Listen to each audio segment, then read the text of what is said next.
Hello and welcome to episode 30 of Run to Your Challenges. On this daily show, we discuss common leadership challenges and offer encouraging tips to help you and your team run to your challenges. This is your host, Paul Grau Jr., and today's challenge is role clarity. Okay, so let's just dive right into the thick of it. Let me ask you a question. Do you ever have moments at work when you wonder what you're responsible for? Now, before you start thinking that this may be ridiculous, think about your team members. Do you think they ever wonder what their roles and responsibilities are? Here's another question for you to ponder. Do you have roles that overlap with several different people, with other leaders? If so, does everyone know who the main point of contact is, or the person who is ultimately responsible? How about your team members? Do they have overlapping tasks and responsibilities and roles? Do they wonder who's going to pick up the slack when they're not there? So you may be thinking, what's the big deal? If things are getting done, why do roles need to be specifically spelled out? Now, that's a great point, and I agree to a certain degree.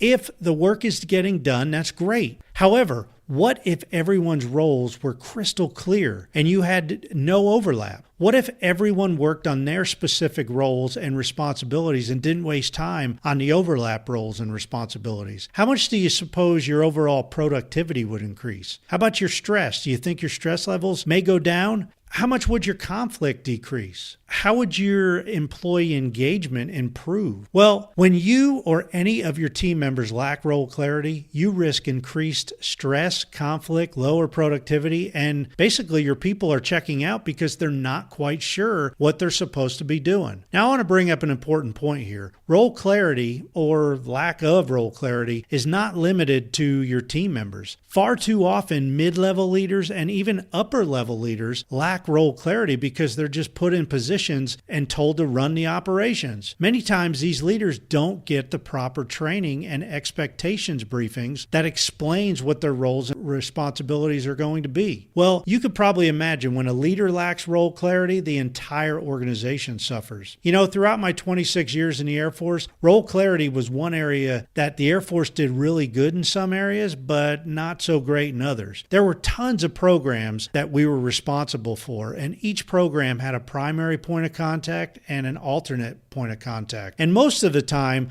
the primary point of contact, man, they knew his or her program. They were on top of it. Yet many times the alternative or the alternate basically knew the bare minimum to get by. Another area I saw, which was good and bad in the Air Force, was whenever somebody was promoted into a new position. Some positions took lots of time and effort to explain the roles and responsibilities of the new jobs, while others just basically threw you in and it was up to you to sink or swim. And that was just not a very good position to be in. Well, here's one tip to help you gain role clarity in your job and to ensure your team members understand theirs.